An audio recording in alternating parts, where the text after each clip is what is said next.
प्रश्न दिलाय तो प्रश्न फार महत्त्वाचा आहे आणि तो पण प्रश्न मुंबईला उमरल तालुक्याला विचारलेला प्रश्न आहे.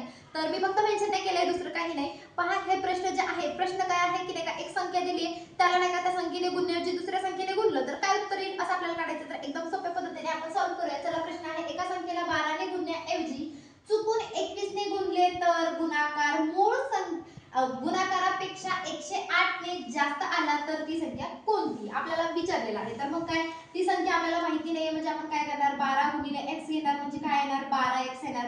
आणि आता 21 ने गुणण्याऐवजी म्हटलं ना, तर मग 21 गुणिले x जरी केले तर किती आले, 21x आले. मग आता पुढे काय, तर आपल्याला हे 21x बरोबर काय घ्यायचे, 12x अधिक काय सांगितलं आपल्याला, अधिक आपण काय घेतलं, गुणाकारापेक्षा 108 ने जास्त, 108 ने जास्त आहे म्हणून इथे आपण 108 घेतले. आणि आता पहा 21x मधून हे 12x आपण वजा केले आणि इकडे राहिले 108. तर पहा दोघांची वजाबाकी आली 9x आणि बरोबर आले 108. तर x बरोबर 108 भागिले 9 केले, 9 एक 9, 9 आता पहा इथे उरला 1, 9 दुने 18 म्हणजे आले कोणती संख्या, आता x बरोबर आपल्याकडे 12 आले. म्हणजे ती संख्या कोणती, तर ती संख्या आहे 12. हे आपलं आन्सर.